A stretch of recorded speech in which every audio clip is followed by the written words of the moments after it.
Welcome to Geir's Everything, the podcast ranging in subjects from sex to astrophysics. In this podcast, I'll give a personal story about the young Geir becoming a chemist of sorts, and then the story ended in a big bang. Jan Andersen was the guy that introduced me to chemistry when I was about 12 or 13 years old, and he had gotten this chemistry set when he was, I think, 12, 13. He was my age, and he got this for Christmas, I think. And we were already well into mathematics and astrophysics, etc., because when we were about 9 or 10, we were not skipping, but we were actually asked to go outside of the classroom to do all the mathematics stuff that we wanted, because the teacher, I don't think he wanted us in there to ask all kinds of questions. So we had this freedom to be in the hallway, calculating the mass of the moon and the light year, how long that was in kilometers, etc. And, you know, distance to stars and such. But later, a few years later, when Jan got this chemistry set, he wanted to show me what it contained, and it had glass jars and interesting chemicals in there, and he showed me a couple of experiments where stuff turned into different colors, or it was a little spark, or it was some fizzing happening in some bulbs, etc. And I got the whiff of this, and I thought, wow, this was really cool. I want also to get into chemistry. So I read a lot about it, had some books at home where my mother had high school books, etc. So I dived into the world of chemistry. But then, of course, you wanted to do the stuff. You wanted to see what happens when you mix these two chemicals, and you know the changes and the smell and the poisonous gas or whatever it was. So I decided to plunge myself into it, and not to buy one of these ready-made chemistry sets. I went to the university, got some glass jars and stuff for free, because the professor, they didn't want to wash all this stuff after they did the experiments. They just gave it away to me, which was handy, because that got me started on my chemistry career, quote-unquote. And I started to figure out where to go to get the actual substances, the chemical components. And there were a couple of places in Oslo, Norway, where you could get those things. And they sold to university laboratories, to school, chemistry classes, etc. And one of these places was called Nærlien Chemical Company. Another one was Chemtech or something. And it was downtown Oslo. So I went there and asked, is it possible to buy some chemicals? And they were like, yeah, jolly well. You have the money? Yeah, we can sell you stuff, no problem. So I bought all kinds of stuff, like really strange stuff, stuff that you wouldn't get in school laboratories or even maybe university laboratories, and as well as really dangerous chemical components. Like the usual stuff like sulfur, no problem, bought a kilo of that. Red phosphor, sure, half a kilo of that. Zinc powder, which when you combine it with sulfur and you put it in a glass jar and heat it at the bottom, you get the zinc pulver boiling with the sulfur, and when the glass jar cracks, it makes it into a fantastic bomb. It just blows up the whole thing, and up comes a green, like light, I don't know, like fireworks, and it comes up maybe in a meter, and then it blows apart, and it's fantastic fireworks.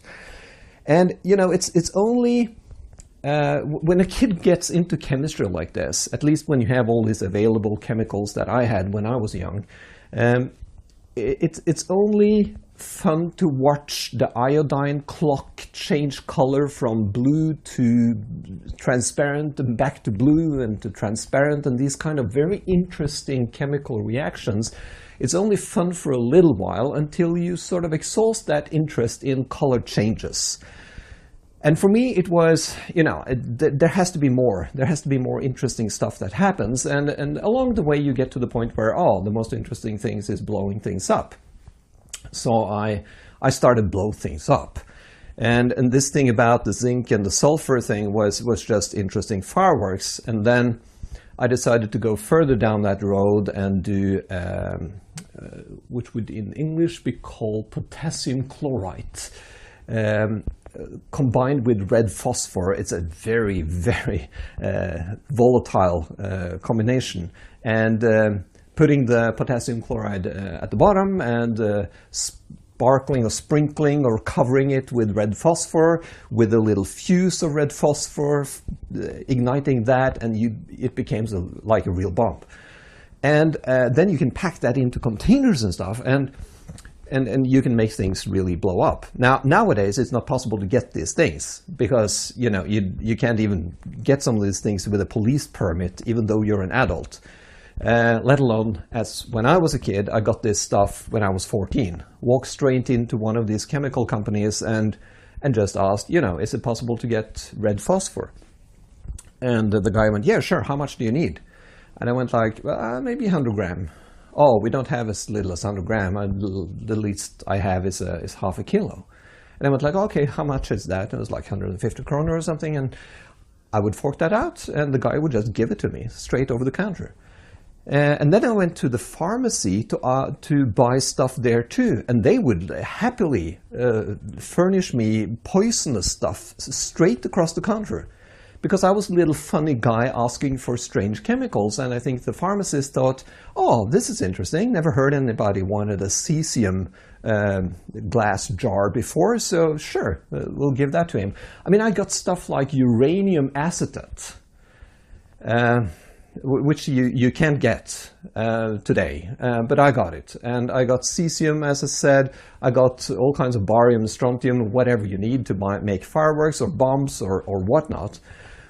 Until the point where my mother really started to become scared, because she wasn't seeing all this because I was doing it basically behind her and everybody else's back. But there was rumors around where I lived that there was, you know, bombs going off and firecrackers and whatnot, and sometimes the police would show up, not at my mother's doorstep, but they would walk around in the vicinity and ask people, you know, there was something going off here. Who was that? And sometimes they would ask me a couple of times, and I said, you know, if it wasn't me, I was always honest. When somebody asked me about these things, I went to the police, or the police went to me and said, oh, was that you? And I said, no, this time it wasn't me. So, and the police was just, you know, they weren't arresting anybody. They would just want to be curious to sort of put some check on the blowing up stuff at Tveita, where I was a kid growing up. Now, my mother, getting the drift of me being an explosive chemist guy, started to frisk me when I was about to go out. So I said, okay, I'm going out tonight. And I was 14, and she went, okay, come here, I'll check you. And she frisked me, like physically actually checked behind my ears if I had taped something behind my ears, etc. And on this particular night, I think it was the 8th of January in 1980, when I was 14. And I called Rolf, and I called Frank. I think maybe only Rolf, and Rolf called Frank, or whatever. And I said to Rolf that you need to be outside the window, and I'm going to drop you the chemicals down in a plastic bag. And then I get frisked by my mother, and I'll be out in like 10 minutes. So I went to my mother, she frisked me, and I went down to Rolf, and he had the chemicals in this plastic bag, and we went up a few hundred meters up the road to a place where we can start making this interesting firework. And we were going to make the ultimate little firework thing. And it was only a box of matches that we took the matches out, and that was the basis for our little chemistry experiment. So we put stuff into this that was potassium chloride, the sulfur, the red phosphor, the zinc powder, some copper powder to make it green. I thought we put some barium nitrate in there perhaps, or some other stuff, right, to make real fireworks. And I was standing over this as Rolf was stirring this with the backside of his of a match. And as he was stirring, he thought, maybe this was enough. And he asked, is this enough? And I was standing, leaning over it. And my famous last words were, no, stir a bit more. Boom! It really went off. It self-ignited. I got this huge flash in my face. And I could feel my heels landing on the ground a bit back. Maybe I was just a centimeter off the ground, but there was a real blast there. And luckily I was wearing glasses, because later I would see that the glasses, which were actually plastic glasses, had red phosphor burned into it. So if I didn't wear those glasses, I'd be at least blind, maybe dead, because it doesn't really stop burning. It's just continuous burning, and perhaps into my brain. So I was lucky wearing glasses. And I was thrown backwards and into a pile of snow, because in Oslo in January there was lots of snow, and I was completely blind. I didn't see anything. And then Frank was so scared, he was sitting away. He didn't want to see this thing happening, whereas we were, Rolf was holding this and I was looking over it. And I could hear Rolf screaming, "My hand is burning!" And I could only answer back, "Well, put it in the snow." And I could hear this sound, like a torch going out. I was like, it was the smell of a kitchen with burned flesh and burned hair, and it was a freaking mess. And I couldn't see anything. And Frank ran over to me and said, "Oh, are you okay? Are you okay?" And I said, I don't know. Who turned off the light? "What do you mean turn off the light? I can't see anything." "Shit, you're blind," he went. "So can you see that light over there?" It was a big strobe light right down from the building down to where we were sitting and stirring this bomb. And I said, like Stevie Wonder looking up, I couldn't see anything. I was like, "No, I can't see anything." "Shit, you're blind. You're fucking blind." And he was like, "Oh my God, what do we do?" "Oh, get into, I need some help." And Rolf his hand was like totally, barbecued. And we went into Frank's parents, and they drove us straight to the hospital, right? And I was blind for 18 minutes. I wish I was blind for 19 minutes, because the last thing the first thing I remember after having been blind for 18 minutes was starting to see something in the car down to the hospital, and what I saw was Rolf's hand and his finger, and as I started to see, the first thing I saw was his finger cracking open like an overcooked sausage. I could see straight into the bone. I could see some fluid, yellow fluid coming out. He had a cooked finger. Now, into the hospital, onto the bed, and I was sprayed in my face because I had a uniform second-degree burning in my face. Luckily, none of these red phosphor things stuck onto my skin, so it was only these two pits into my plastic glasses that were significant, and the glasses stopped them. Now, so I was lying there, sprayed in my face, got some stuff on there to ease the pain and ease the burning. And I could hear Rolf and the doctor arguing about whether they should cut off his finger or not because of, what do you call that, when the skin starts to rot, etc. after a while.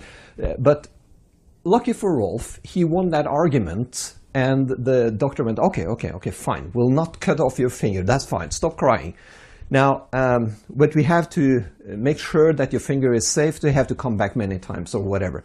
So he won that discussion, and then I could hear the doctor going into an office across the hallway from where I was lying, and he called my mother and asked, "Is this Turid?" And I didn't hear my mother saying anything, because that was through the telephone. But when the doctor said, "We have your son here, this is the hospital of Oslo, blah, blah, blah. We have your son here, and he has been in an accident with some fireworks or chemicals." And I could hear my mother screaming through the telephone, across the hallway and into where I was lying, like, "What?" And then I thought, shit, the whole world is crumbling. And 20 minutes later, I could hear the steps of my mother down the hallway. Dunk, dunk, dunk, dunk, dunk, dunk, dunk. And then I thought, oh my God, this is just going to be freaking hell. So I was like, oh, turning on the victim role. And as my mother entered into the room, seeing me, covered my face and everything, smelling of some stuff that I had on my face, she went totally soft. And like, are you okay? Are you okay? And I went like, oh, it hurts. And yes, of course it hurt. And that marked the end of my chemistry career. I had a full-blown chemistry laboratory at home with all kinds of stuff, with all kinds of these poisons. I could poison the half the population of Oslo. I put it in the drinking water, and I could blow shit up. I wasn't going to do that because I was merely experimenting. I was curious about what happened if you put these together. Would it be this kind of firework? Would it be that kind of firework? How poisonous is the gas really, etc., etc. So I was like really just curious about these things. So I wasn't evil intentioned or wanted to blow shit up. I had no career as a terrorist. So, but my mother, then really everything came together for her. So this is what you were doing, and this is how you did this behind my back, etc. I was like, yeah, I did. And she then summoned me a couple of days later for this ceremonial throwing out of everything chemical. So she put everything into a black plastic bag and was taking this to a chemical depot of some sort. I managed to sneak away the uranium acetate and the cesium small glass jars of that, just because they were so rare that I couldn't just give them away. So I kept those for a few years. Now, the reason why you can't get these things today is because some idiots, like international terrorists, etc., have been doing all kinds of blowing shit up, on doing evil things, so that it's impossible to be a chemist at 14 years old and getting all this stuff and being curious about it anymore. I'm half jokingly, but not really. So it was limiting the creativity and the scientific curiosity of young people after hijacking and people blowing shit up in mean ways to hurt people. We were never meaning to hurt anybody, and it taught me so much about safety, obviously, and about how chemical reactions work, and about why it is curious to fail and fail fast. Luckily, I exposed myself gradually to blowing things up, so I wasn't completely out of safety. So there was this gradual about, failing fast. You should read about that in my book, #fail, why you should fail fast. And this curiosity thing was driven by me seeing things happen, and in this case, shit blowing up. So this was a little story about me being curious. There is no actually end to this or moral to this. It's just something I wanted to share. So there you have it, a geek blowing shit up. Maybe there is a moral that, yeah, it's not that hard. You should let your kids be curious. And now sometimes I do chemical courses and physical chemicals courses for kids. And I make sure that I really teach the safety stuff first. I give the story so that they will understand what they could be heading into if they are too curious. But I also teach the safety then, because nobody really did that to me as early as I started chemistry. They taught me that in high school, but then it was too late, right? So maybe a tiny little other story, by the way. I kept a lid on my chemistry interest for about 2 years, until I was or 1.5 years, until I was 15, ending school in junior high. And then one of my classmates and me, we were both interested in chemistry, but didn't have any, practical way of doing that because we didn't have chemicals at home. My mother wouldn't allow it, and chemical laboratories were not allowed, etc. So we were asking the teacher at the end of the school year, after the exams, can we please do some experiments in front of the class, because we had something really interesting. And she had heard about my career earlier, 1.5 years earlier, and she went like, yeah, but no blowing shit up. This is inside the classroom. You're not supposed. No, I won't blow anything up. Just calm down, it's fine.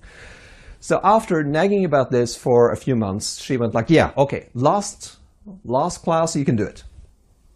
And we went on to do hydrogen peroxide, which you bleach your hair with. If you put potassium permanganate into that, it splits the hydrogen peroxide into oxygen and water in a slightly violent reaction. If you do that in a little glass jar, it becomes a little puffy, almost like a mushroom cloud of water. Nothing dangerous, just very cool-looking little atomic mushroom cloud. And we thought, yeah, but that's too small. So we took half a liter, right? And of this jar of hydrogen peroxide, and we took this spoon, very long spoon of potassium permanganate. And then I stood there, very stretching my arms far out and putting this calcium permanganate or potassium permanganate into the hydrogen peroxide jar. And it went freaking crazy. It spewed this huge fontaine of shit up straight into the ceiling. And the funny thing about potassium permanganate is that when it's not oxidized, it is violet. And it's a very colorful violet, and it's a very strong color. If you put it on the skin, you actually have to scrape it off. You have to tear off your skin to get it off. And when it's oxidized, it's brown. So this brown violet storm went straight into the ceiling and colorfully painted the whole ceiling with color that would never go off unless you actually painted over it. So we destroyed the classroom, at least the ceiling we did, and we just ran like hell, and we could hear screaming, etc. in the back. So we just ran away. And then a year later, my sister was going to the same school, and she told me that on the first day of the class, they looked all at this rosette of brown and violet in the ceiling. And people were asking, what is that? And the teacher said, yeah, there was a pupil last year, a year ago, that did some experiment. And then he curiously looked at my sister and said, isn't your name Anne Isene? And she was like cringing. And oh my God. And that was the end of that. So just little story. But I mean, keep your curiosity, experiment with stuff, but do it safe, please. But do it. That's it for today. Bye.